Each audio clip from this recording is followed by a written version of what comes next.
Bonjour à tous. Et re-bienvenue, Jérémy. Merci. On attend Alors, 5, on attend un petit peu ou? on va à la limite, ce qu'on peut faire, c'est on va démarrer pour que chacun se présente et nous donne un petit peu le pourquoi il est là. Comme ça, au moins, Ok, au fur et à mesure où les gens rentreront, on les fera se présenter. Et ça comme ça, marche. au moins, on démarre d'ici 3 minutes après. Allez, super. Du coup, on va démarrer dans l'ordre que j'ai moi, ce sera peut-être le plus simple. Ouais, Donc, j'ai Sandrine Alessi. ok. Bonjour Sandrine, je ne sais pas si vous m'entendez. Oui, je vous entends. Je ne sais pas si vous m'entendez.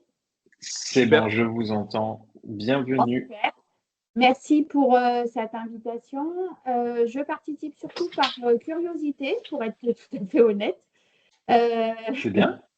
Voilà, je travaille pour la Chambre de commerce de la Drôme, la Chambre de commerce et d'industrie de la Drôme. On est sensibilisé sur le sujet, mais je voulais aller plus loin à titre personnel. Donc, voilà.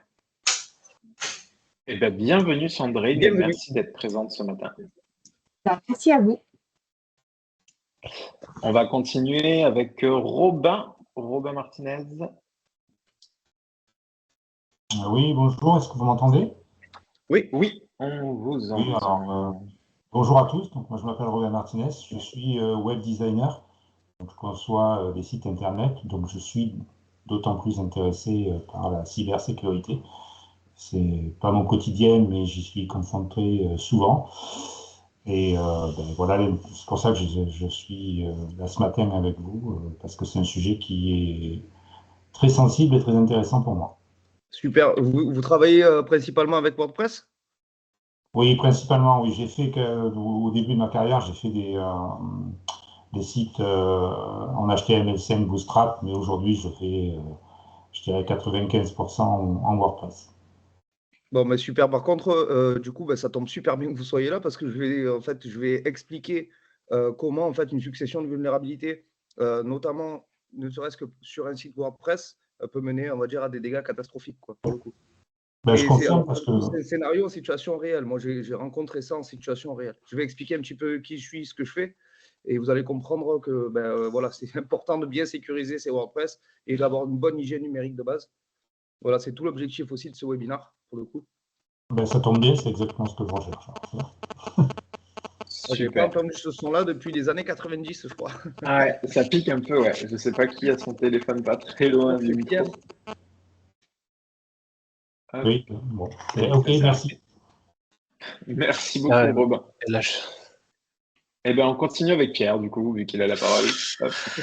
Alors, écoutez, moi, je suis aussi là un peu par curiosité, mais ça touche aussi en fait mon domaine puisque je suis administrateur réseau et euh, et en fait, c'est vrai que je suis assez peu au fait de la cybersécurité dans le domaine professionnel et donc comme je cherche un peu à me réorienter professionnellement et que ça touche à mon domaine.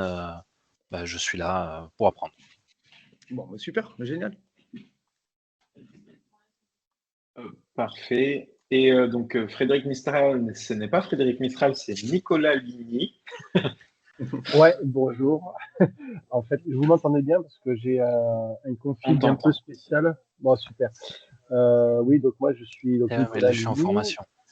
Ouais. J'utilise le compte de Frédéric Mistral puisque c'est mon adresse mail pour le boulot. Mais moi, c'est par curiosité aussi. Je suis dans la communication depuis peu d'années, depuis à peu près 4 ans. Et ça peut m'intéresser de savoir comment aider les gens à mieux se protéger sur les sites Internet, pour avoir les bons discours, on va dire. Super. Super. On a perdu Lise entre-temps, donc je ne sais pas si c'est une erreur de connexion ou un Et problème. pour info, je suis juste en face du Oui. bureau de Pierre. Hein. On est dans la même pièce. Voilà, on D'accord. travaille au même endroit. Voilà. D'où le petit bug. Super. Bon, si d'autres personnes viennent à se connecter, eh ben, on les rajoutera au fur et à mesure. De toute façon, ce webinaire est enregistré et sera donc Ouais. accessible sur mes réseaux et sur une page YouTube qu'on va créer. Donc, vous pourrez revenir dessus sans problème. Avant que Jérémy, du coup, se présente et nous fasse un petit peu la présentation, je vais faire un petit point sur Alt Formation. Alt Formation est un centre de formation qui est certifié Calliope, qui répond aux problématiques des entreprises. Une des problématiques qui s'est créée ces dernières années, c'est forcément la cybersécurité et tous les problématiques qu'il peut y avoir avec l'informatique. Donc, c'est pour ça qu'on a décidé de créer aujourd'hui ce webinaire qu'on offre donc à tout notre réseau et aux personnes intéressées. Il y a des webinaires mensuels, donc tous les deuxièmes mardis de chaque mois, vous pourrez nous trouver avec un nouveau thème, un nouveau sujet. On a déjà fait la communication, les problématiques RH, surtout sur tout ce qui était droit du travail, donc avec un cabinet d'avocats. Aujourd'hui, on va parler de cybersécurité et de hacking éthique. Et donc, le mois prochain, ce sera un sujet spécial formation et le mois d'après, un sujet plus sur le commerce. Donc, n'hésitez pas à en parler autour de vous si vous avez trouvé ça cool. Ça nous fait un peu de pub et c'est super sympa pour nous. Voilà pour nous. Et donc, je vais laisser la parole à Jérémy pour qu'il se présente et puis la main pour tout ça. J'aurai la main si vous avez des questions. N'hésitez pas à utiliser le petit lever la main. Comme ça permet de ne pas couper forcément la phrase, mais on sait qu'il se passe quelque chose et que vous avez envie d'interagir. Et puis, s'il y a des questions, vous avez aussi peut-être le chat si vous êtes sur l'application. Donc, il y a une conversation où je pourrais remonter les questions si jamais il y a besoin. Ok, merci à juste tous. apparemment, il y a des gens qui essaient de se connecter, qui galèrent à se connecter. Ça ne fonctionne pas, ils se retrouvent bloqués. Ouais. Alors, je vais repartager différemment. Et le chat et la conversation de chat est désactivée pour le coup aussi. Alors, la conversation, moi, je l'ai pourtant. Marqué conversation n'est pas disponible pendant la réunion, moi, de mon côté. Ah, c'est peut-être parce que tu n'as pas t'as une version gratuite? Oui. Oui, j'ai une version Alors, gratuite. je vais ouvrir le QR, je vais démarrer une discussion. Est-ce que tout le monde vient de recevoir le bonjour? Non. Hop. Ah bon, si, ça y est, je viens de recevoir. Mais par contre, je ne peux pas y répondre. Allez. Ok. Bon, au pire, je répondrai moi. C'est cool. Donc ça va. Si les gens peuvent discuter, c'est bien. C'est ça. Moi, au pire, je te ferai remonter ce qui est là-dessus. Et donc, pour la connexion, je vais essayer de repartager différemment. Où est-ce qu'ils essaient de se connecter, les gens? Sur le Teams, pour le coup. Ouais, mais via quel lien? C'est des liens qu'on leur a envoyés, pour le coup. C'est des liens qu'on leur a transmis directement. Alors, il faut que je vais t'en renvoyer un. Ok. Comme ça, tu l'envoies sur l'adresse mail et direct on retransfère. Yes. Nous, on ne peut pas écrire. La conversation n'est disponible que pendant la réunion. Alors. Idem pour moi, je reçois les messages, mais je ne peux pas répondre. Ouais, pareil. Ok, vous êtes sur une version gratuite de Teams? C'est peut-être ça qui pose problème. J'ai un Teams 365. Donc... Ok, super. Je vais essayer de régler ça au fur et à mesure. Ouais, alors, je vais bien te si tu veux, je peux lien. commencer en attendant, il n'y a pas de problème. Ouais, on va faire ça. Allez.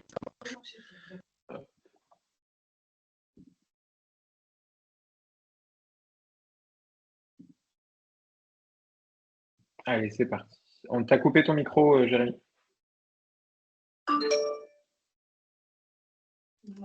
En effet, c'est mieux avec le micro. Bon. Non, ça va. On s'en parlait. Donc, je m'appelle Jérémy Nedjar. Moi, je suis expert en cybersécurité offensive. C'est-à-dire que vous allez le voir en fait au travers de ce webinaire. Moi, ma spécialité, c'est uniquement me focaliser sur l'attaque, les techniques d'attaque. D'accord. Et aujourd'hui, en fait, le but de ce webinaire, ça va être de vous sensibiliser un petit peu à la cybersécurité et pourquoi. J'imagine que vous avez déjà dû faire des formations, des sensibilisations sur la cybersécurité, mais moi, je vais vous mettre exactement les faits, pourquoi c'est important, en fait, et vous expliquer à chaque fois qu'est-ce qu'un hacker, donc mal intentionné, est capable de faire avec.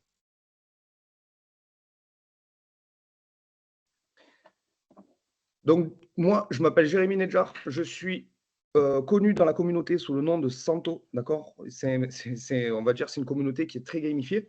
On a tous un pseudo, et moi, le mien, c'est Santo. Je suis fondateur de la société L'Exploit Cyber Expert, d'accord, avec Marion Roubaud et Léa Roubaud. Mon métier, il a plein de noms. C'est expert en cybersécurité, pentester, testeur d'intrusion, ingénieur en informatique, en sécurité informatique, mais le vrai nom de mon métier, c'est hacker, d'accord? On va y revenir un petit peu dessus. Je fais aussi du bug bounty, donc je suis un bug bounty hunter. Le bug bounty, c'est simplement des entreprises qui s'inscrivent sur des plateformes, des grosses entreprises qui s'inscrivent sur des plateformes, et cette plateforme-là met en relation les entreprises et les hackers éthiques. Les hackers peuvent attaquer un périmètre donné par une entreprise, et les hackers sont rémunérés à la vulnérabilité qu'ils vont trouver, d'accord? En fonction de la criticité, ils prennent plus ou moins d'argent. Pour une vulnérabilité faible, ça va être de 50 à 100 euros. Pour une vulnérabilité moyenne, ça va être de une centaine d'euros. Pour une vulnérabilité haute, ça va de 200, 300, 400 jusqu'à 1000 euros. Et pour les vulnérabilités critiques, c'est 1000, 2000, 3000, 4000, 5000, 10 000. Voilà, j'ai des copains qui ont pris 75 000 pour une vulnérabilité qu'ils ont remontée parce que c'était extrêmement critique. D'accord, on est inscrit sur toutes ces plateformes, Yasuyak, Integrity, Yogosha. Ce sont des plateformes qui mettent en relation, encore une fois, les entreprises et les hackers.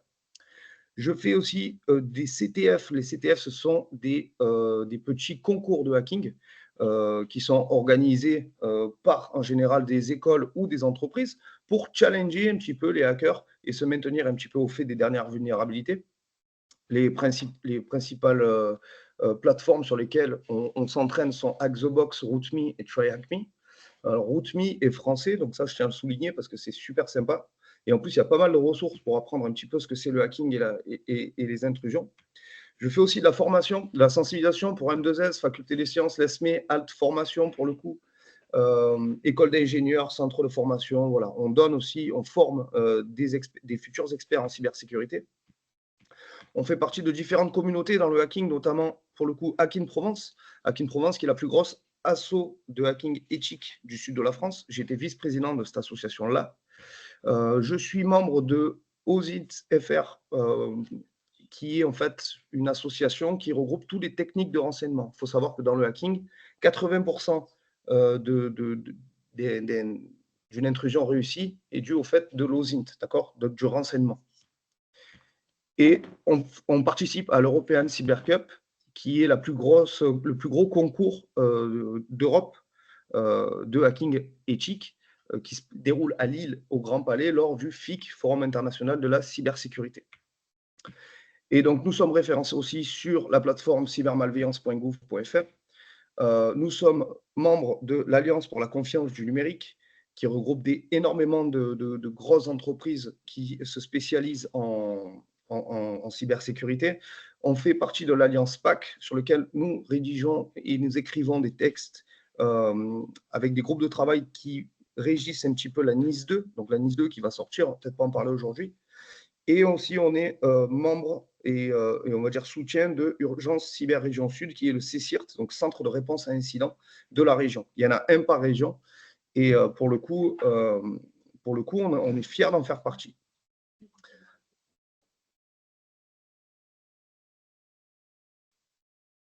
Et vous avez eu des contacts avec Free dernièrement? Des contacts avec Free? Oui, là, ils ont été attaqués, ils se sont fait voler des données confidentielles. Ah oui, oui, alors oui, ça on a vu qu'ils se sont fait des données, tout ce qui était RIB, IBAN, tout ça. Non, franchement, ça craint. Bon, alors nous, on n'a pas de contact avec eux parce que, on va dire que la principale, notre principale problématique chez l'Exploit, c'est qu'on est une petite TPE. On est, on va dire, 5. On est 5 dans le noyau dur, 5 salariés de chez l'Exploit. Et malheureusement, Free va faire appel à des Orange Cyberdéfense ou à des Capgemini Sogeti ou des Thales, des très gros groupes. Et pourtant, c'est pas du tout. Enfin, je veux dire, la qualité n'y est pas pour autant. Voilà. C'est pas la taille qui compte. Il faut savoir que Free a son propre service de cybersécurité et que du coup, en interne, ils ont un service qui est censé gérer ces problématiques-là. Bon, apparemment pas super bien.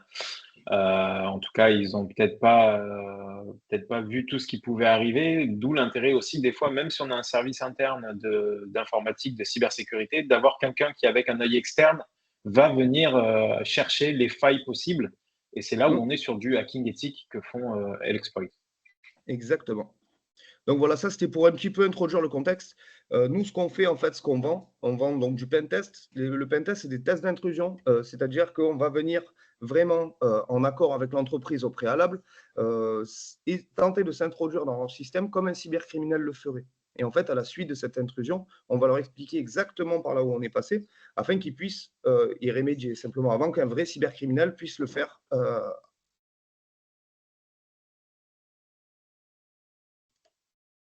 On fait aussi, donc, dans les tests d'intrusion, on fait tout ce qui est Red Team. Red Team, c'est de l'intrusion physique. C'est-à-dire que, OK, une entreprise peut avoir le meilleur système d'information possible, le mieux sécurisé du monde, mais si j'arrive à m'introduire dans les bureaux et à glisser une clé USB ou à récupérer un serveur ou à faire pas mal de choses, voilà, ça sert à rien. Et en fait, on met en avant aussi, avec un rapport, tout ce qu'on a réussi à faire et comment on a réussi à le faire. Donc, je vous disais, on fait de la formation, sensibilisation, on fait de la réponse à incident. Alors, c'est une partie qu'on aime moins parce que du coup, en général, c'est l'entreprise qui s'est déjà fait pirater, donc elle est un petit peu échaudée. Et en plus, on n'a aucune garantie de récupérer des données si malheureusement elles ont été exfiltrées ou compromises. Et ça, c'est voilà. Mais ça fait partie des services qu'on vend aussi. Et on fait de la veille sur le dark web. Pour le coup, la veille sur le dark web, on fait partie des seules entreprises françaises à le faire. Aujourd'hui, on s'est rendu compte que 86% des primo-intrusions étaient dues à ce qu'on appelle des info-stealers. Ce sont des petits virus, d'accord, des petits malwares, qui ne sont pas détectés par les antivirus ni par les EDR. Pourquoi? Parce qu'ils sont polymorphiques et non persistants. C'est-à-dire qu'en fait, ils changent tout le temps, d'accord? Donc, on ne peut pas les identifier. Et ces petits virus-là prennent les données de vos navigateurs et les balancent sur le dark. Et une fois qu'ils sont sur le dark, ces données-là sont revendues par des Initial Access Brokers, les vendeurs d'accès initiaux. En général, on retrouve des identifiants, des mots de passe, des cookies de session. Alors, cookies de session, si on récupère le cookie de session d'un compte qui était déjà connecté, ça bypass le multifacteur authentique, d'accord? On n'a plus besoin de SMS ou de valider sur le truc. Et en fait, on fait une veille en permanence sur tout ce qui va fuiter sur le dark web. C'est un service de chez nous qui est bien particulier, bien précis, où voilà, on est vraiment présent sur tous les réseaux afin de cartographier l'intégralité du dark web. C'est en fait, on monitore les surfaces incontrôlées. D'accord? Si vous avez des questions un petit peu entre-temps, il n'y a pas de souci. Le hacking, qu'est-ce que le hacking? Le hacking est une approche de pensée critique qui favorise la curiosité, l'innovation et la capacité à voir au-delà des conventions établies pour trouver des solutions créatives selon ChatGPT. D'accord? Ça, c'est la définition de ChatGPT. Le hacking, en fait, c'est un état d'esprit. Le hacker, en fait, il va toujours trouver un moyen de détourner la fonction principale d'un objet pour le faire fonctionner à sa manière. Bonjour Régine. Coucou. Donc, du coup, ça va et toi? Donc, du coup, pour le coup, c'est la définition du vrai hacking, c'est vraiment un état d'esprit. C'est-à-dire, je ne sais pas moi, si vous avez une roue de vélo, à la base, elle sert à faire tourner le vélo. Maintenant, si vous la démontez, que vous allez caler une porte, vous avez détourné cette roue-là de sa fonction première. Et c'est ça le hacking. D'accord? Ça, c'est le vrai hacking. Alors, les hackers dans les films, on nous imagine souvent avec une cagoule, avec des gants pour hacker tout ça. Ce n'est pas vrai du tout. Sauf quand on se connecte sur le site des impôts en général. Mais sinon, ce n'est pas ça du tout. Et on ne fait pas non plus, on n'est pas dans la caricature du geek qui n'a pas vu la lumière du jour depuis quelques années. Au contraire, généralement, on est plutôt beau gosse. D'accord? Donc ça, ce sont les clichés. Ce sont les clichés qui ont la vie dure, malheureusement. Aujourd'hui, pourquoi les hackers ils ont une mauvaise image? C'est parce que quand on parle de hacking, c'est tellement méconnu que ça devient spectaculaire. Aujourd'hui, les médias, quand un hôpital se fait attaquer, ils vont dire un hôpital se fait attaquer par une bande de hackers. Mais non, en fait, des cybercriminels ont attaqué un hôpital et l'hôpital a appelé des hackers pour venir les aider. Et c'est ça la grosse différence. Les hackers sont vraiment, vous connaissez oui, un petit peu le principe des chapeaux blancs, chapeaux noirs. Ce sont les white hats, black hats. Ok. White hats, ce sont des professionnels de la cybersécurité et les black hats, des cybercriminels. Et bien sûr, on a ceux qui sont entre les deux, c'est-à-dire les grey hats. Les grey hats, ce sont ceux qui font des actions illégales pour ce qu'ils estiment être une bonne cause. Ok. On a une question de Nicolas. Oui, bien sûr. Alors, Oui, juste par rapport à ce sujet-là, il y avait une série télé qui était sortie sur France 2, Stalker, et on Oui, comprend bien la différence entre les white hats et les black hats. et c'est exactement ça. C'est exactement ça. Ben, Stalker, en plus, ben, ça fait beaucoup d'osines, donc c'est de la recherche en origine source ouverte. C'est exactement, ben, c'est 80% de mon métier. En fait, c'est ça qu'on fait tous les jours. Aujourd'hui, qui est concerné? C'est tout le monde. C'est quoi la cybersécurité? On entend parler de cybersécurité, ça devient un mot un petit peu à la mode, mais on ne sait pas trop qui est concerné. Ben, en fait, pour le coup, c'est vraiment tout le monde. Pourquoi? Parce que vous avez tous minimum un téléphone portable, une adresse mail. OK? Et c'est quoi qui est concerné par la cybersécurité? C'est tout ce qui est connecté à un réseau. Ça peut être un PC, un serveur, des switches, des routeurs, des sites web, des bases de données, mais aussi tout ce qu'on ne voit plus, c'est-à-dire qu'on a tous les jours, mais qu'on on ne se soucie plus. Ça va être les imprimantes, les caméras connectées, les machines à café, les serrures connectées, les badges, les enceintes, la domotique, les ampoules, les thermostats, les volets roulants, les TV, les enceintes, les voitures, voilà. Ce que je voudrais dire par là, c'est que pour une petite anecdote, un ami à moi qui fait le même métier que moi a été mandaté par un groupe de casinos, donc pour ne pas le citer, il y en a deux, hein, il y a partout chez Barrière, donc c'était un des deux. Le collègue a réussi à s'infiltrer sur le réseau à partir d'un thermomètre d'aquarium connecté. D'accord? Pourquoi? Parce que c'est de l'IoT. Et quand? Ben, c'est tout le temps. En général, quand vous subissez une cyberattaque, c'est jamais le lundi matin quand vous êtes prêt au bureau, euh, prêt à répondre à l'incident. Non, non, ça va être le vendredi soir, veille de jour férié ou veille de congé. Voilà, c'est toujours à ces moments-là. Le risque pour les entreprises, ben, ça va être des pertes financières, l'interruption d'activité. Alors, soit c'est des pertes financières parce qu'ils se sont fait voler de l'argent, soit c'est simplement, bon, ben, on a 100 salariés, ils sont bloqués pendant 2 semaines. Donc, ils sont payés pendant 2 semaines à rien faire. Donc, c'est un coût d'immobilisation qui est énorme. Vol de données stratégiques et confidentielles, la perte de notoriété, de confiance de clients, de partenaires, de fournisseurs, d'actionnaires, d'investisseurs. La perte de notoriété, elle est énorme. Et aujourd'hui, d'après vous, le secteur qui est le plus attaqué, c'est quel secteur d'activité d'après vous? Ce n'est pas les hôpitaux, malheureusement, comme on pourrait le croire. C'est les banques. Mais sauf que vous n'entendrez jamais dire qu'une banque s'est fait attaquer. D'accord? Pourquoi? Parce que moi, qui suis client, crédit agricole, crédit mutuel, LCL, peu importe, ben, si je sais que ma banque se fait lever des milliards d'euros, ben, je vais enlever tout mon argent de chez eux, je vais aller chez le concurrent, enfin, là où je pense que c'est le plus solide. C'est pour ça qu'on n'en entend pas parler dans le secteur bancaire. Parce qu'ils essayent d'en parler le moins possible. Et le risque pour les salariés, ben, ça va être aussi du vol de données confidentielles, détournement d'argent, usurpation d'identité, dégradation d'image, kidnapping, déclaration de décès. Voilà. Quand je dis kidnapping, c'est que ce que vous allez mettre sur les réseaux sociaux, si jamais, même si un cybercriminel vous pirate, d'accord, il va connaître l'emploi du temps de votre famille, de vos enfants. Et si vous êtes une personne d'intérêt, il va se dire, bon, ben ok, je sais que sa fille, la fille de cette personne va à la danse après l'école toute seule de telle heure à telle heure. On connaît le trajet, on connaît l'adresse du domicile, on connaît l'adresse du club de danse. Et du coup, ben, c'est au milieu de là que les kidnappings arrivent. Mais c'est aussi à la suite d'une cyberattaque. Les vecteurs d'attaque, donc on entend beaucoup parler de phishing, mais vous avez différents types de phishing. Le phishing traditionnel, c'est on a tous reçu un jour ce fameux mail d'un riche prince saoudien qui ne sait plus quoi faire de son argent et qui nous demande de lui envoyer nos coordonnées bancaires afin qu'il puisse nous léguer sa fortune. Ça, c'est du phishing classique. Ensuite, vous avez le spear phishing, c'est une version qui est extrêmement ciblée. Moi, je suis, pour vous donner un exemple avec Sébastien, je sais que c'est un grand fan de pêche.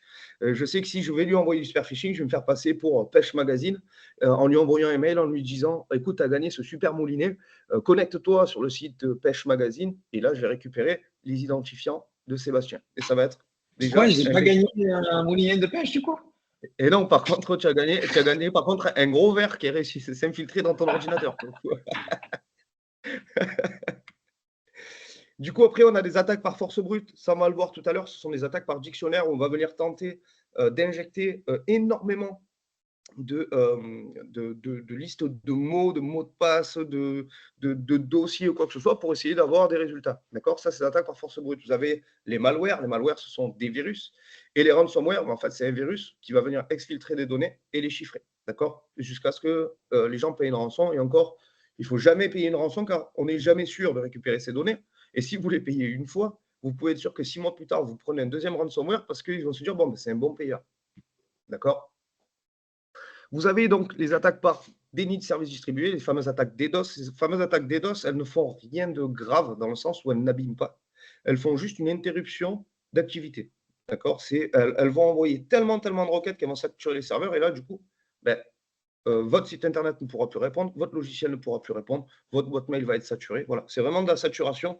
Le but, c'est uniquement de saboter un petit peu la bonne activité d'un service. Vous avez les failles zero day. Les failles zero day, ce sont les failles qui ont été qui sont exploitées, mais qui n'ont pas encore été corrigées par les éditeurs du logiciel où il y a eu une faille en question. Vous avez l'ingénierie sociale. L'ingénierie sociale, pour moi, c'est un des plus dangereux. Quand on fait de la red team, ce que je vous ai expliqué tout à l'heure, de l'intrusion physique, l'ingénierie sociale, c'est de la manipulation, simplement. On va se faire passer pour quelqu'un d'autre, on va se faire passer pour le pote du patron, on va se faire passer pour le livreur Amazon, on va se faire passer pour le réparateur d'ascenseur, pour essayer d'aller se glisser dans les endroits où on ne devrait pas, ou essayer d'avoir des informations qu'on ne devrait pas avoir. Okay. Bien sûr, le but, c'est l'attaque sur les points d'accès Wi-Fi non sécurisés. Une fois que j'arrive à me connecter, moi, sur un Wi-Fi, j'ai accès à tout le réseau et je vois tout ce qui se passe dessus. Okay. Vous avez, donc, c'est les fameuses attaques, ce qu'on appelle de l'homme du milieu, c'est-à-dire, je vais faire la passerelle entre le routeur, enfin, votre point d'accès, et votre ordinateur ou votre smartphone. Et en fait, je vais pouvoir tout regarder ou même, éventuellement, modifier des données. Il faut savoir que 66% des entreprises françaises ont été victimes d'attaques cyber. C'est plus de la moitié, c'est 2/3 des entreprises. C'est énorme. Okay. Et le coût moyen d'une cyberattaque, alors, le coût moyen, c'est 56 000 €. C'est énorme dans le sens où 56 000 €, c'est vraiment une moyenne. Il y en a qui payent beaucoup moins, mais sûr, il y en a qui, ça va impacter 2-3 jours de travail. Ils vont perdre une semaine de boulot. Ils vont se dire, bon, OK, j'ai perdu, ça m'a coûté 5-10 000. Mais on a un client qui, lui, malheureusement, s'est fait interrompre ses activités pendant à peu près 3 semaines et ça lui a coûté 1,3 million. C'était un gros vendeur de pièces mécaniques en e-commerce. Il a vraiment perdu énormément d'argent. Et ensuite, si on arrive à se remettre d'une cyberattaque, on perd en moyenne 27% du chiffre d'affaires derrière. Et là, on revient sur la perte de confiance, la perte de notoriété, la perte de clients. Voilà, c'est toute cette partie-là qui est remise en cause. Les bonnes pratiques, bien sûr, bon, déjà, la première base pour bien être sécurisé, pour avoir une bonne hygiène numérique en entreprise ou quoi que ce soit, ça va être d'avoir un bon mot de passe. On vous rend fou avec ça et je vais vous montrer pourquoi c'est important. Il faut qu'il soit complexe, c'est-à-dire minimum 12 caractères, avec un maximum de majuscules, de minuscules, de chiffres, de symboles ou quoi que ce soit. Je vais vous poser une question à tous, si vous pouvez réactiver vos micros. Combien d'entre vous ont minimum 2 boîtes mail? J'en ai 6. Voilà. Moi aussi, j'en ai Une plus que 2. perso. Voilà, OK. Combien d'entre vous utilisent le même mot de passe pour la boîte mail pro que perso? Non, moi j'ai des mots de Non, passe j'ai séparés changé. pour chaque boîte mail. OK, super, ça c'est très bien. Mais je sais qu'il y en a beaucoup qui font cette chose, qui font cette erreur-là. Pourquoi? Parce que c'est plus pratique. C'est vrai qu'on a tellement de comptes de partout que c'est plus pratique de mettre le même. En revanche, on sait que, enfin, qui d'entre vous a un mot de passe qui commence par une majuscule? Moi. Voilà, à peu près beaucoup de monde. Qui d'entre vous a un mot de passe qui se termine par un chiffre ou par un point d'exclamation? Moi. Non. Non? Bon, mais je sais qu'il y en a beaucoup qui le font parce qu'on le voit tous les jours. On le voit tout le temps. Donc ça, voilà, pour deviner un mot de passe, c'est extrêmement facile. L'unicité. L'unicité, c'est de mettre un mot de passe différent pour chaque compte. C'est très, très contraignant. On l'entend, on en est persuadé, mais je vais vous expliquer pourquoi. Régulièrement, des gros sites Internet qu'on utilise tous les jours se font pirater. D'accord? Et la base de données entière de tous les utilisateurs, elle est prise et on a l'adresse mail et le mot de passe en clair. C'est-à-dire que si demain, Sébastien se fait pirater, encore une fois, LinkedIn, les données, elles ont fuité au moins 5 fois de toute la base de données LinkedIn. Si jamais j'ai envie de m'attaquer à Sébastien, je vais aller récupérer le mot de passe de Sébastien dans son LinkedIn, sur la fuite de données, et je vais le tenter, pourquoi pas sur son Gmail perso. Je vais le tenter peut-être, c'est son code pour accéder à ses impôts. Est-ce que c'est son code pour Amazon? Si c'est le même, c'est trop facile. Et en fait, à partir du moment où il y a une fuite de données, on va le réutiliser systématiquement. OK ? C'est pour ça que, comme c'est compliqué, prenez des gestionnaires de mots de passe. Ce sont des coffres forts qui vont vous permettre de stocker des mots de passe de manière sécurisée. Et comme ça, vous n'avez même pas besoin de vous rappeler de tous vos mots de passe. Vous avez juste le mot de passe, le master key, d'accord, à vous souvenir. Et tout le reste, les mots de passe sont générés directement par le gestionnaire de mots de passe. Vous en avez plein. Vous avez KeePass, NordPass, Dashlane. Ils sont tous gratuits la plupart du temps. Donc voilà, il ne faut vraiment pas s'en priver. Activer Et les gestionnaires d'Apple et de Google, qu'est-ce que tu en penses? J'en pense que c'est une bonne chose pour créer des mots de passe sécurisés et pour se servir et pour se servir directement du smartphone pour déverrouiller. En revanche, en général, quand les mots de passe sont stockés sur un téléphone ou quoi que ce soit, si j'arrive à mettre la main sur le téléphone en physique, du coup, je peux avoir tous les mots de passe d'un coup. Ouais, ça, c'est toujours pareil. Ok. Il y a toujours le revers de la médaille. Mais c'est déjà une très bonne chose. Par contre, ce qu'il ne faut jamais faire, c'est enregistrer les mots de passe dans vos navigateurs.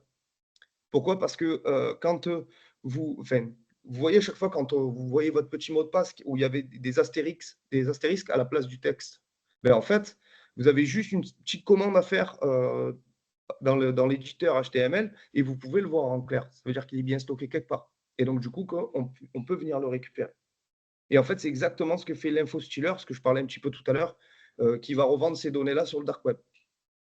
Donc, utilisez l'authentification multifacteur à chaque fois que vous en avez l'occasion. Aujourd'hui, on peut le mettre sur Le Bon Coin, sur Amazon, sur Facebook, sur LinkedIn, sur Insta. Vous pouvez le mettre de partout.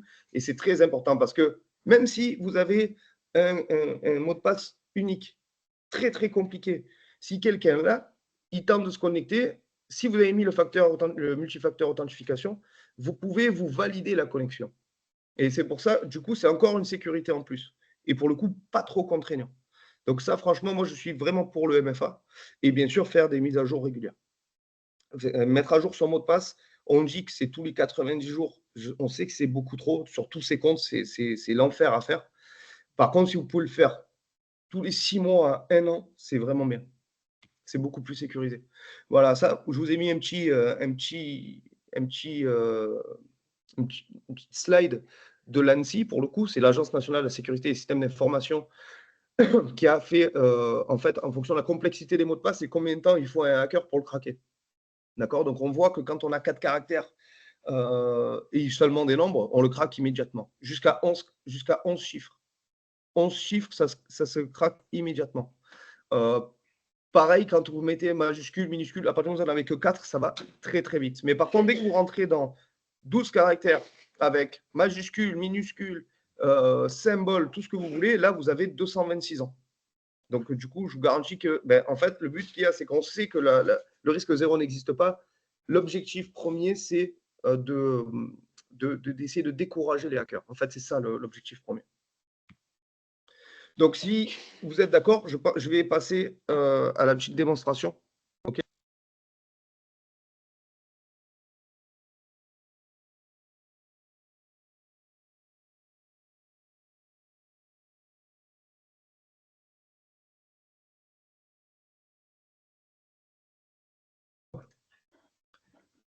Donc, combien d'entre vous connaissent la série Mister Robot?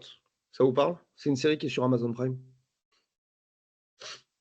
Je crois que j'ai regardé le début, ouais, mais c'était bizarre quand même. C'est très Avec bizarre, Hugo, non? c'est un peu sombre. En fait, c'est l'histoire d'un hacker qui est complètement névrosé. Le mec est nonchalant. Enfin voilà. Hop, on va baisser ça. OK. Donc du coup, est-ce que vous voyez bien ma machine où il y a marqué Mister Robot dessus? Oui. OK, super. Alors ça, c'est ce qu'on appelle une machine vulnérable. D'accord? Ça va simuler un environnement réel. C'est un scénario qui est extrêmement réaliste. C'est un petit peu ce qu'on fait quand on fait des concours de hacking, où on a un environnement et il faut essayer de s'introduire et de trouver ce qu'on appelle des flags. Des flags, ce sont des petites clés. Là, en l'occurrence, je vais avoir 3 clés à trouver. D'accord? Une clé de reconnaissance, une clé de connexion utilisateur et une clé de connexion super utilisateur. Donc, ce que va faire un cybercriminel, en général, quand il arrive à s'introduire quelque part ou quand il est curieux, c'est de faire une reconnaissance. Donc là, c'est simple, vous avez mon environnement en local, donc on est sur ma box, vous avez les appareils qui sont connectés sur ma box, et on aperçoit ici ma machine. On voit que j'ai une adresse IP qui est ici. Vous y voyez bien ou je grossis un peu? On voit. Après, si tu veux grossir, si tu peux, c'est cool. Ouais, c'est bien comme ça. Allez, ça va, cool. Donc, ce qu'on va faire, c'est qu'on va utiliser un petit outil, en général, quand on a une cible, donc en l'occurrence, là, c'est la 1.17. On va lancer on va commencer notre reconnaissance. On va essayer de voir en fait ce qui tourne sur la machine. Nmap est un outil gratuit qui va nous dire les services qui tournent dessus et les ports qui sont ouverts pour éventuellement essayer de déceler des vulnérabilités. Voilà, pour le coup, je n'ai pas beaucoup d'informations, j'en ai que 3 qui sont importantes. J'ai 3 ports ouverts et pas de vulnérabilité en vue au premier abord. Je vois que j'ai le port 80 et le port 443 qui sont ouverts, c'est le port HTTP et HTTPS. Donc, du coup, hop, je vais prendre. Donc, comme c'est un port HTTP, on sait que c'est un site internet. Je vais récupérer ça. Hop. Donc, voilà. Donc, je lance mon site internet. Et là, en fait, j'ai une page qui, on dirait simplement un ordinateur de type Linux ou un serveur qui démarre. Et je me dis, tiens, c'est étonnant, c'est une belle animation pour un site internet.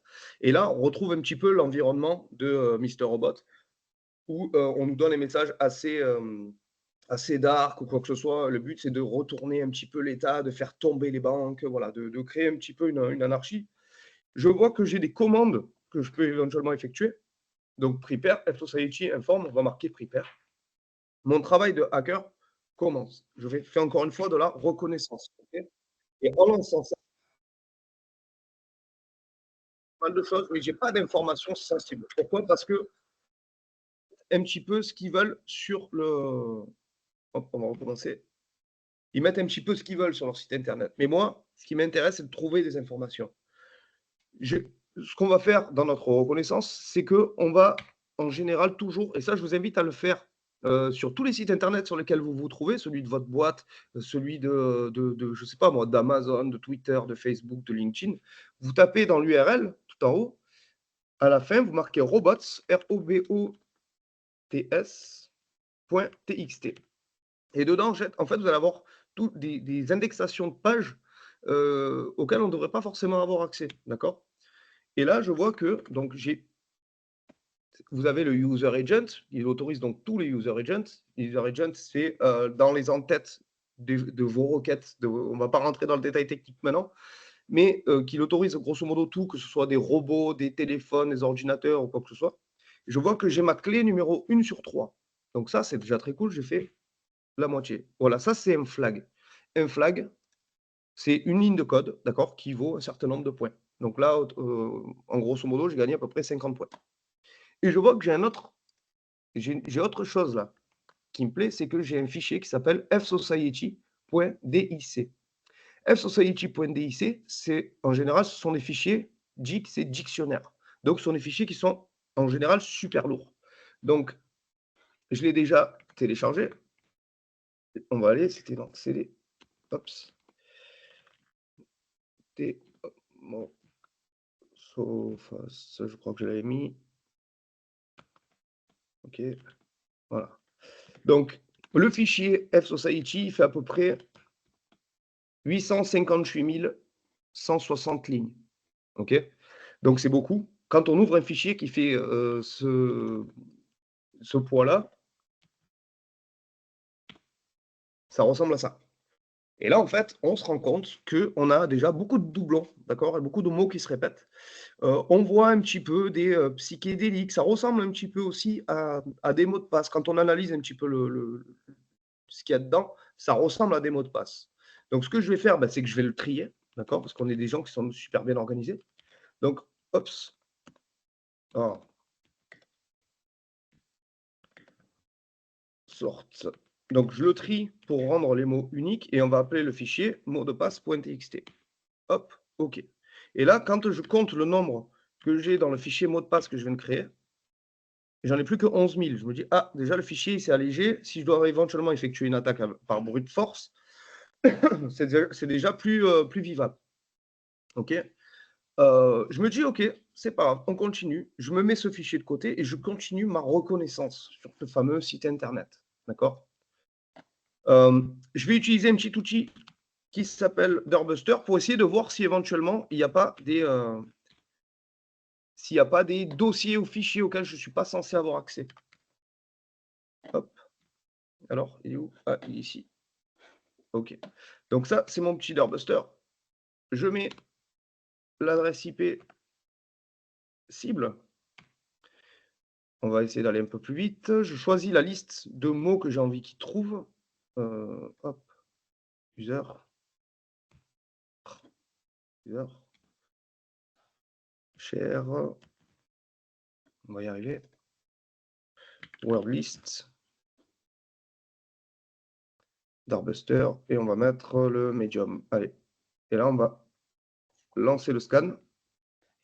C'est une liste, c'est simplement Medium, c'est en fait, on a différents types de listes de dictionnaires, pour le coup. Et il y en a des petites, des moyennes et des grandes. J'ai pris la moyenne pour que ça aille un petit peu plus vite, pour que dans la démonstration, ce soit plus digeste. Et donc, on voit qu'on est à 18 requêtes par seconde. On n'a pas encore trouvé de truc de folie. Allez. Donc, il voit que j'ai le fichier index.php. J'ai une page qui s'appelle index.php.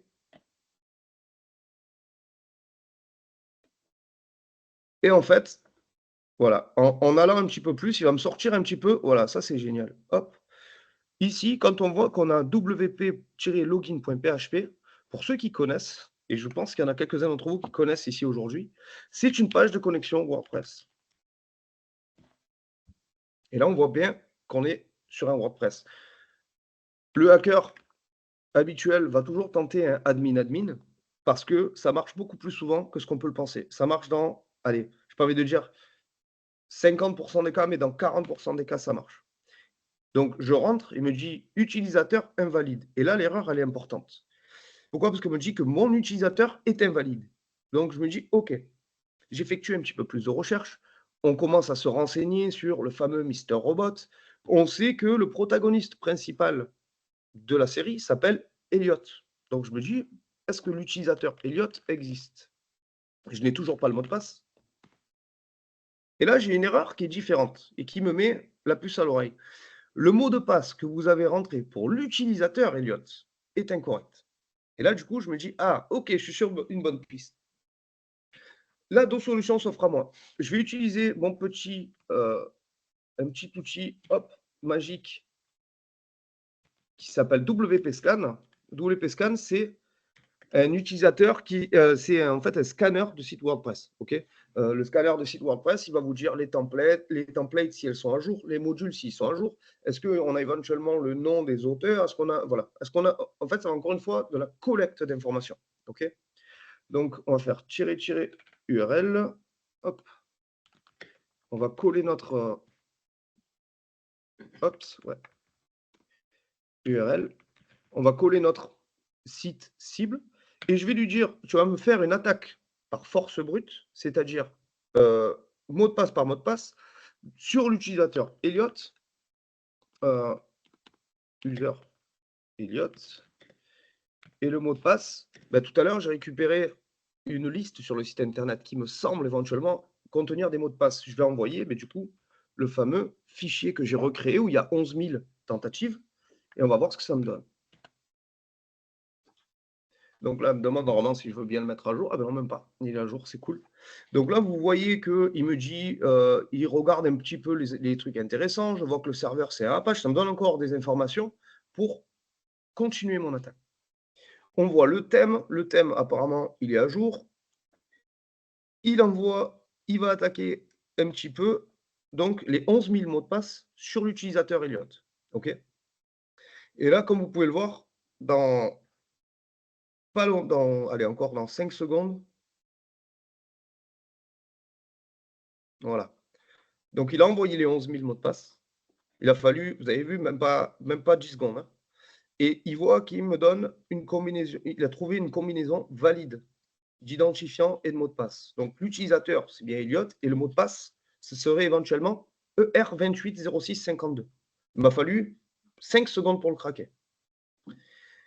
Autre chose, tout à l'heure, je vous parlais de ce qu'on pouvait trouver sur le dark web. Dans le cadre de notre travail, bien sûr, on a accès à ces données-là. Et je vais vous montrer à quoi ça ressemble. J'ai anonymisé, bien sûr, de la personne réelle qui a été victime de cet info-stealer, et je l'ai mis au nom d'Eliott. D'accord? Mais toutes les infos que vous allez voir dessus, que j'ai anonymisées, étaient réelles. D'accord? Ça ressemble à ça. Quand un individu achète sur le dark web une dizaine de dollars, un identifiant, ça ressemble à ça. Hop. Voilà. Donc, en fait, ici, vous allez avoir le nom du site qui vous l'a vendu. Alors, Point Oignon, en général, on peut y accéder que par... on sait que c'est des sites du dark web où on peut accéder uniquement par un certain navigateur. On voit qu'on a une carte de crédit, une Visa. Donc, pour le coup, c'était vraiment une dame qui s'était fait voler sa carte de crédit et ses identifiants et tout ça. Donc, j'ai tout changé, mais c'est vraiment une carte valide. J'ai échangé par, bien sûr, le protagoniste principal de la série, l'adresse aussi. J'avais le cryptogramme, le montant qu'on pouvait dépenser et l'expiration de la carte bleue. J'ai le type d'info-stealer, donc le type de malware qui l'a infecté. J'ai le site internet sur lequel cette information-là avait fuité. Et là, je retrouve l'utilisateur Eliott avec le même mot de passe que ce qu'on a réussi à craquer tout à l'heure. Et là, l'unicité, elle est importante. Parce que là, moi, je suis en train de l'avoir sur un site internet différent. Et lui, sur un autre site internet, il avait utilisé le même mot de passe. Maintenant, on va voir si ce mot de passe fonctionne. Donc, je colle le ER quelque chose et je mets login. Et là, bim. Et je pense que cette interface va parler à plusieurs d'entre vous, encore une fois. Donc, je sais que je suis bien sur un site WordPress. Donc là, à partir de là, le site m'appartient. C'est-à-dire que je supprime les pages, j'en rajoute, je supprime tout, je récupère tout, je fais ce que je veux. J'ajoute des utilisateurs, j'en enlève, je crée des liens, je crée des malwares. Là, à partir de là, je peux faire un petit peu ce que je veux, mais ce n'est pas ça qui m'intéresse. En tant que cybercriminel, maintenant, ce qui m'intéresse, c'est d'accéder au serveur qui est derrière. OK ?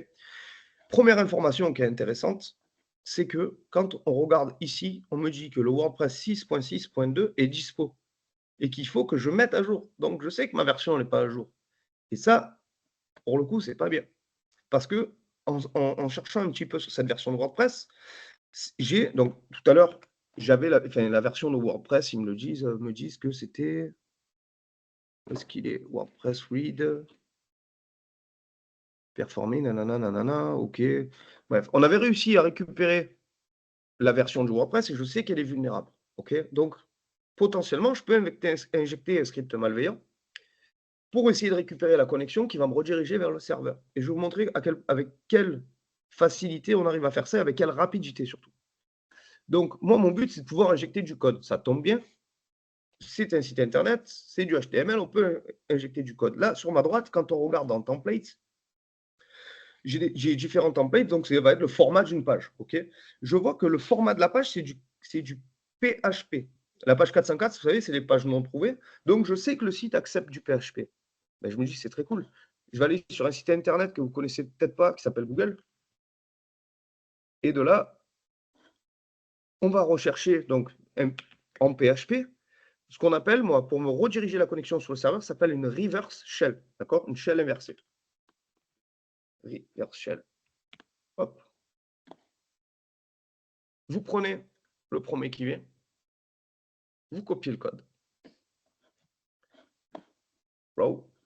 Donc, on copie tout ça, hop, et on va le coller dans notre template 404. Pourquoi? Parce que mon script malveillant, il va se déclencher uniquement si quelqu'un déclenche le fait de ne pas trouver une page. Ce n'est pas le template de la page 404, ça va être mon script qui va s'exécuter.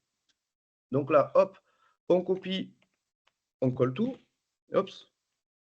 Ah zut, c'est mal copié. Ah, c'est bon, on a collé. Super, hop. Je vais rediriger la connexion sur mon adresse IP à moi. Alors, mon adresse IP, pour le coup, elle est ici. Je le sais. Et je vais rediriger la connexion sur le port de mon choix. Donc là, pour le coup, 5555. J'update file. OK. Donc, c'est-à-dire que maintenant, si une page 404 se déclenche, c'est mon script qui va s'exécuter pour me rediriger la connexion. Donc, pour le coup, il faut que je sois prêt à l'intercepter. Donc, lui, je vais le mettre ici. On va faire un petit zoom. NC LNVP sur le port 5555. Donc là, je suis en écoute. C'est-à-dire que maintenant, en théorie, si je mets coucou Alt formation, cette page n'est pas censée exister. Dès que je vais appuyer sur Entrée, sur ma droite, là, il va se déclencher, je vais intercepter la connexion. Et là, bim. Ici, là, je suis bien connecté. Connection received. Et quand je lui demande qui je suis, il me dit que je suis un utilisateur qui s'appelle Daemon. Donc ça, c'est plutôt cool. Après, on refait encore une reconnaissance de l'environnement dans lequel on est. On est sur une machine Linux. Je vous rappelle que ma machine Mister Robot, qui a tout l'environnement, elle est toujours là et toujours verrouillée. D'accord? Je n'ai pas du tout interagi avec la machine en direct. Donc maintenant, là, je suis dedans. Donc ça, c'est cool. On va faire une petite manip pour que ce soit plus pratique de naviguer. Hop. C'est hop, on va y arriver.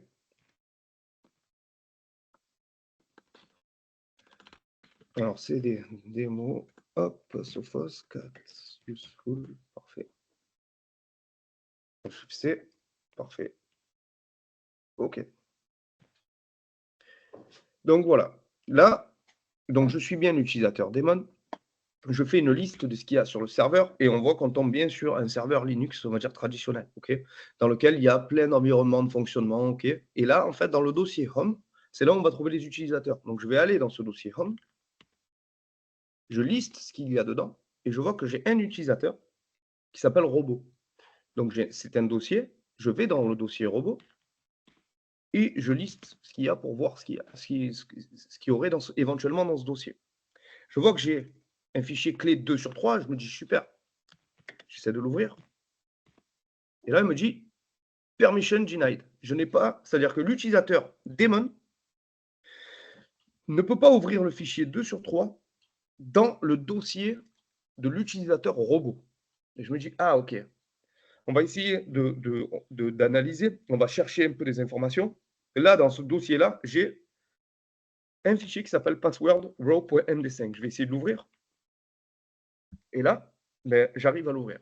Et ce que vous voyez là, c'est comme ça que sont stockés les mots de passe des utilisateurs sur les serveurs. C'est-à-dire que vous avez le nom d'utilisateur en clair, et ensuite une suite de caractères, d'accord, qu'on appelle un hash. Okay, c'est un mot de passe qui est chiffré. Il faut simplement trouver la méthode de chiffrement. Là, pour le coup, dans le nom de mon fichier, il y a marqué MD5. MD5 étant un des systèmes de chiffrement les moins sécurisés du monde. Donc, je me dis, il y a peut-être moyen qu'on arrive à craquer ce mot de passe aussi. Donc, je vais copier mon mot de passe chiffré. On retourne sur le site internet que vous ne connaissez pas, qui s'appelle Google, pour trouver un petit site qui va nous craquer les mots de passe chiffrés, qui s'appelle crackstation.net, tout ça gratuitement, hein, je n'ai pas de compte, j'ai rien. Je colle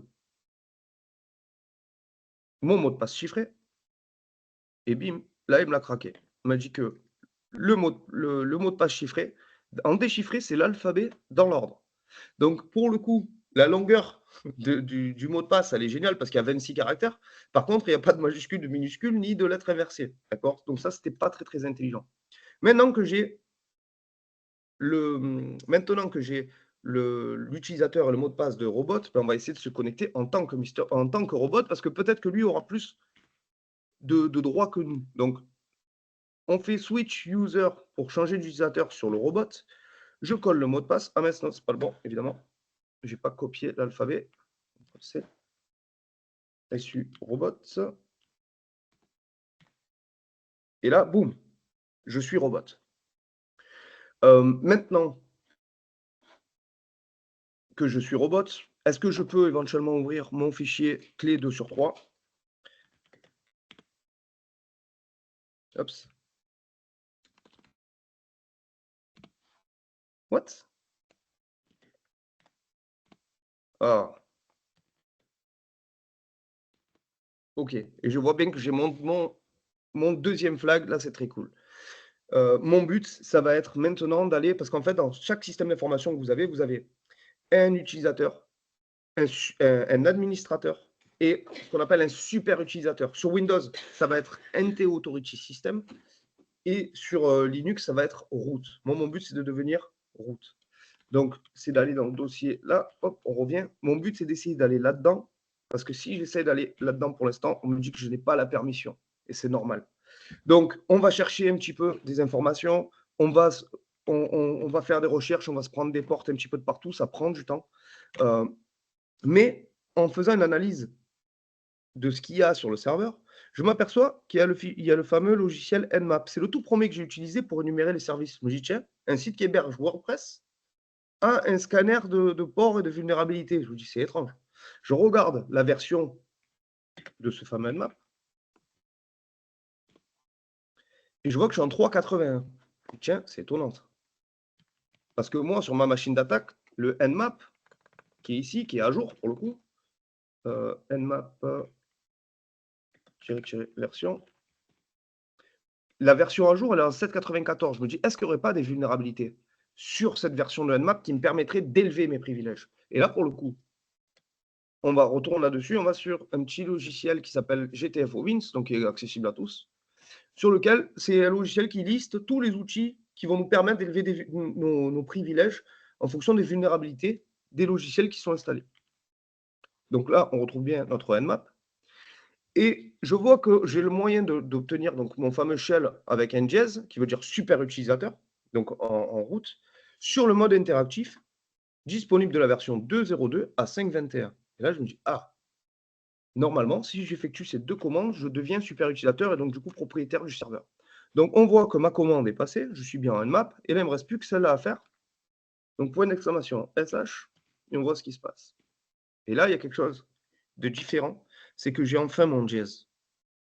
Tout le long où j'étais utilisateur, il y avait $1 à chaque fois. Et quand j'ai le jazz, ça veut dire que je suis super utilisateur. Si je lui demande qui je suis, il va me dire que je suis root. C'est-à-dire que là, à partir de là, le serveur m'appartient. Je fais tout ce que je veux, j'exfiltre des données, je mets des backdoors, je chiffre tout, je me crée des admins, je m'en enlève, je vole, je regarde, je fais tout, absolument tout ce que je récupère des informations de tous les salariés, de tous les ordinateurs perso, de tous ceux qui ont chiffré, voilà. Vraiment, le serveur m'appartient. Donc maintenant, j'essaye d'aller dans le fichier route. J'ai bien accès. Je vois que j'ai ma clé 3/3. Et j'ai bien mon dernier flag. Merci beaucoup. J'espère que ça n'a pas été trop long, que ça a été compréhensible un petit peu pour tout le monde. Mais si vous avez des questions. N'hésitez pas si vous avez des questions sur du coup cette présentation de Hacking. Oui, moi j'ai une question. L'outil Nmap, il est sous quels environnements? C'est du Linux? Alors, il est sous Linux, mais vous pouvez le télécharger sur Windows.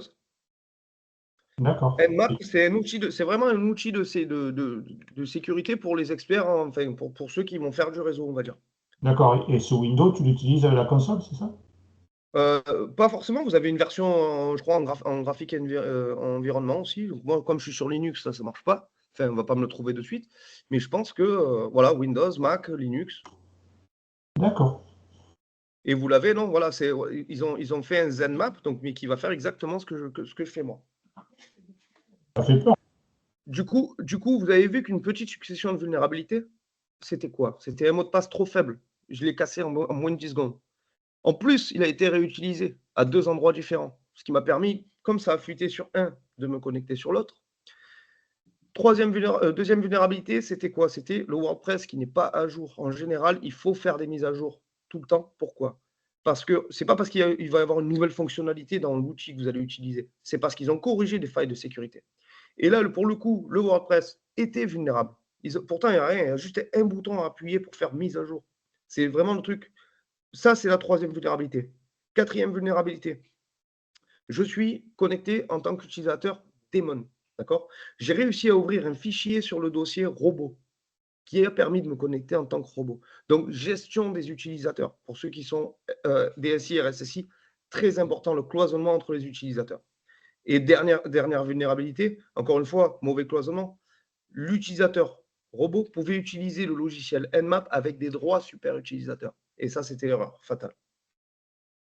Mais ça, c'est ce qu'on vous répète tous les jours. Les mots de passe longs, sécurisés, multifacteur authentique, mettez tout bien à jour.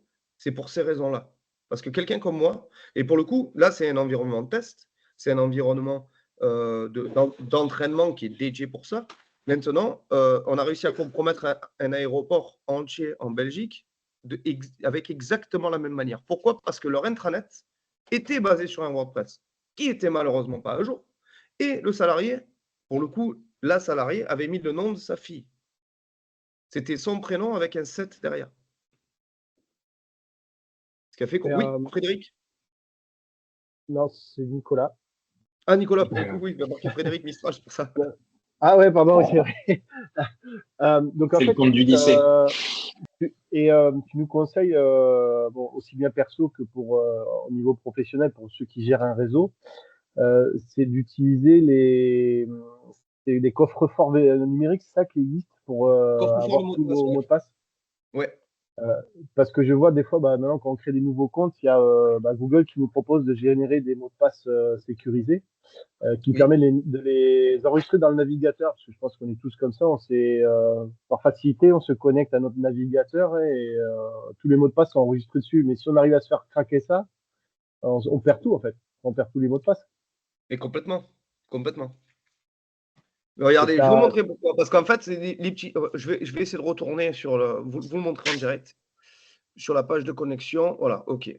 Pendant Je que tu vais fais entrer ça, un on a mot de une passe. remarque de Sandrine. Eh Oui. bien, cela n'est pas rassurant tellement cela a l'air accessible. Oui, non, mais c'est très accessible. Alors là, je viens de créer un mot de passe test. Ils vont me demander si je veux l'enregistrer. Ah mince, non, ils ne veulent pas que j'enregistre. Mince, dommage. Je voulais vous faire la démonstration de. Mais comme je suis en navigation privée, après, je vais pouvoir le montrer. Non, c'est dommage. Mais en fait, grosso modo, quand vous avez un texte, voilà, regardez. Je vais marquer Alt formation ici. Alt formation. Ah zut, on va y arriver. Alt formation. OK? Ça, c'est comme votre mot de passe est stocké. Vous êtes d'accord? Si j'essaie de faire un copier-coller de ça, et que je le colle, je ne sais pas moi, ici, il ne me le prend même pas. Même pas, il me le copie. OK? En revanche, et testez, faites-le ça chez vous si vous voulez. Vous appuyez sur la touche F, vous allez dans votre navigateur, vous faites inspecter au niveau du mot de passe. Vous allez tomber sur une page qui va vous dire type password. Eh bien, en fait, juste dans type, au lieu de marquer password, vous marquez texte. Et vous faites entrer et regardez, boum, là, vous allez avoir le mot de passe. Et ça, vous pouvez le faire sur vos propres navigateurs. Clic droit, inspecter, et à la place de password, vous marquez texte. Donc, ces mots de passe-là, Alt formation, on est bien stocké quelque part. Et en fait, c'est... Merci Sandrine, en tout cas. Bonne journée, à bientôt. Et en fait, tous ces données-là, en fait, les malwares vont récupérer là où ils sont stockés et nous les envoyer.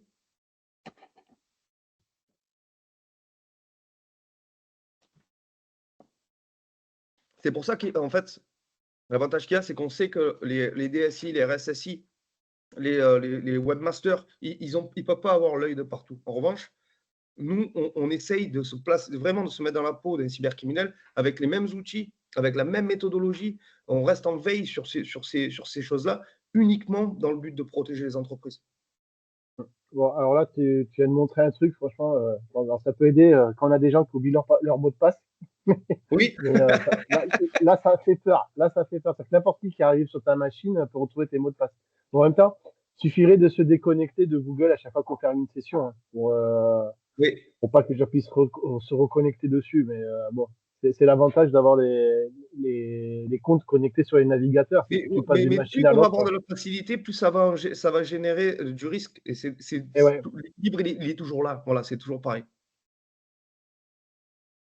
Et tu as des utilitaires, des coffres-forts numériques à nous conseiller? Il y en a plein. Alors, pour le coup, j'en ai pas un en particulier. Il y a KeePass qui est gratuit. Il y a NordPass, c'est NordVPN qui fait ça. Il y a Dashlane sur iPhone aussi, il marche pas mal. Vous en avez plein. En fait, c'est celui qui vous convient le mieux. C'est comme la différence entre Microsoft Outlook et Gmail. C'est la même chose.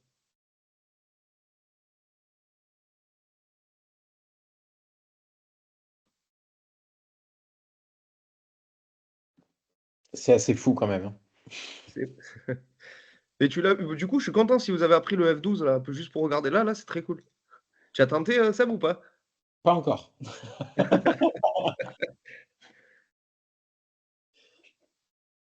Donc voilà, écoutez, si vous avez des questions pour moi, pour Sébastien, ou comme vous voulez.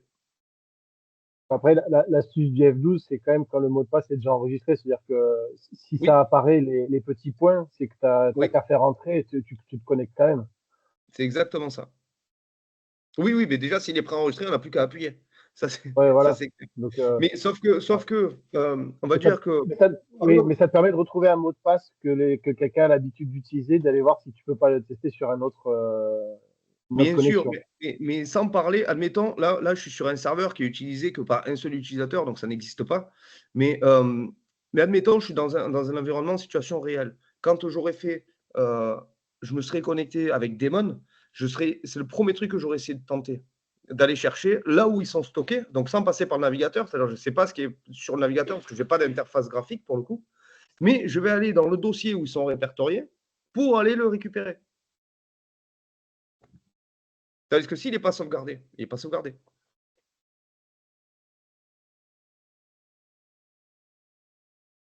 On a une question de Robin aussi. Oui.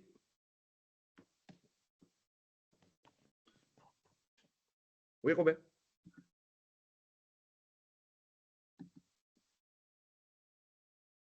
Ah, je ne sais pas s'il parle, je ne l'entends pas du tout. Active ton micro, Robin.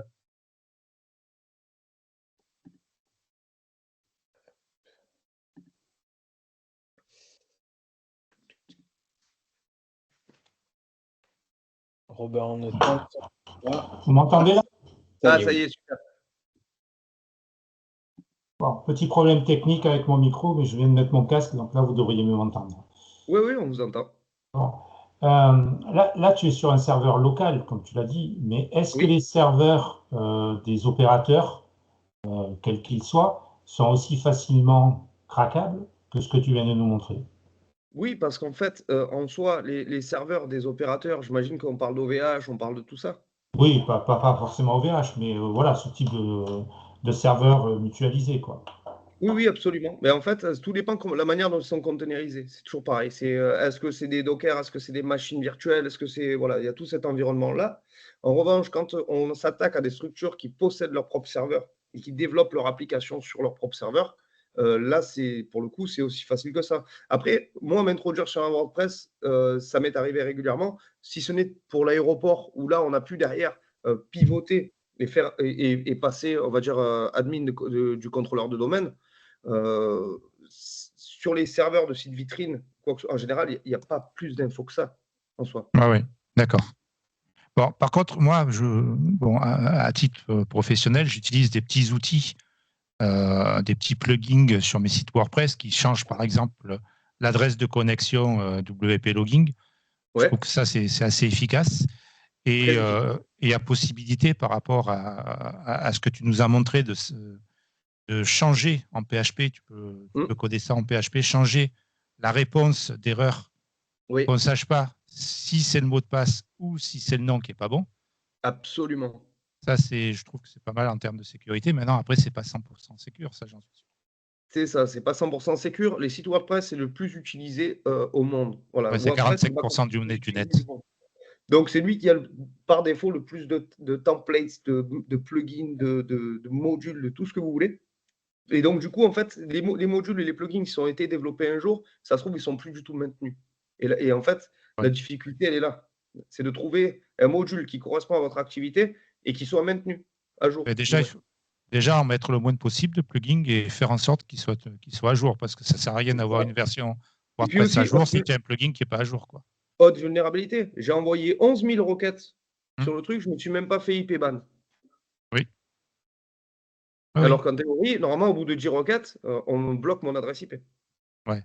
Ça, tu peux mettre un truc comme WordFence, par exemple, qui limite le nombre de logging. Exactement. Mais ça fait partie de l'hygiène numérique, on va dire, globale. Que ce soit utilisateur, administrateur, intégrateur, tout ça. Ouais, mais enfin, sur les 45% de WordPress dans le monde, il n'y en a pas beaucoup qui font tout ça. Non, je suis d'accord. Et c'est pour ça que j'ai du travail. Hein. Tant mieux, moi ça m'arrange Tant en mieux. soi. Hein, Pour toi. Une dernière question. Dans le cadre de ta société, tu peux faire un audit de Absolument. sécurité sur un site WordPress? Bien sûr, absolument. On définit, tout dépend, enfin, pas tout dépend, c'est en fait, on définit le délai qu'on va y allouer. C'est-à-dire, ça va se définir en termes de fonctionnalité que le site a. Est-ce que c'est juste un site vitrine ou c'est vraiment, on peut prendre des rendez-vous, on peut mettre des choses en place où il y a vraiment une application qui est derrière. Donc, ça va simplement définir le délai. Mais oui, absolument. De un, c'est dans mes cordes. Et de deux, il y a de nouvelles vulnérabilités qui sortent en ce moment sur WordPress que j'aime beaucoup, notamment avec le XMLRPC.php. D'accord. Et pour le coup, moi, j'ai un site WordPress. L'exploit.com, c'est un WordPress. Et je suis vulnérable, j'ai un copain qui m'a piraté là-dessus, pour le coup. C'est bien.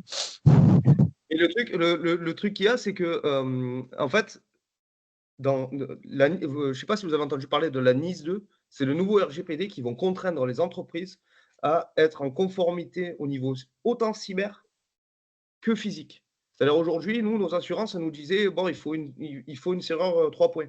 OK. Ben, là, maintenant, les assurances, on va dire, bon, OK, il faut une serrure 3 points, mais il faut que vous fassiez un audit régulier.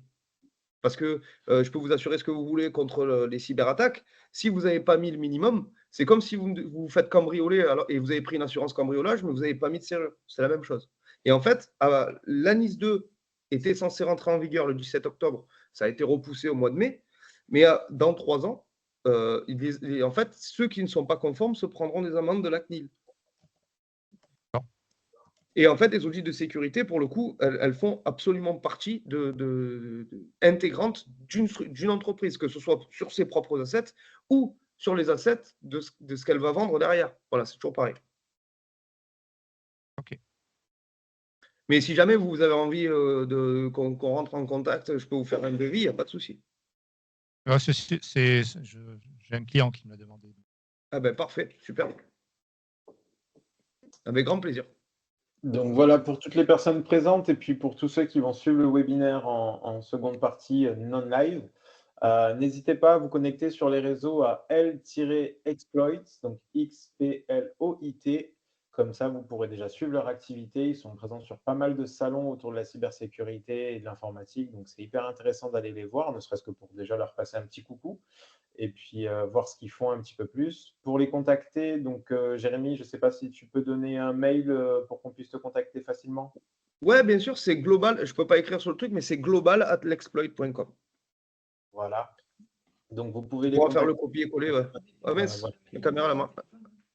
Elle a sauté, c'est pas grave. Si vous avez besoin d'un devis ou même de petits renseignements, n'hésitez pas à les contacter par mail. Oui, il n'y a pas de souci, on est là, on répond. Et voilà, vous avez l'avantage de tomber en général soit sur Marion, soit sur Léa. Alain et moi, en général, on est sur le terrain. Là, pour le coup, on est sur le terrain, mais en remote. Donc voilà. Et puis, nous avons donc mis en place une formation sur ce sujet-là. Donc, pour tous ceux qui sont intéressés avec les budgets OPCO de l'entreprise, de pouvoir se former sur justement comment sécuriser un petit peu mieux son univers cyber. Voilà, n'hésitez pas. Vous aurez donc les garçons ou les filles qui viendront sur place pour faire une formation à vos équipes, que ce soit DSI, RSI, ou même tout simplement l'alternant qui monte le WordPress. Bon, ben voilà, on a une solution pour tout le monde. C'est ça. Merci à tous d'avoir suivi ce webinaire. Merci encore, Jérémy, pour ta présence. Ben, merci en tout cas. Merci, Seb. Et puis, on se voit bientôt en formation. À très bientôt. Merci beaucoup. Merci. Merci, bonne journée. Au revoir. Au revoir.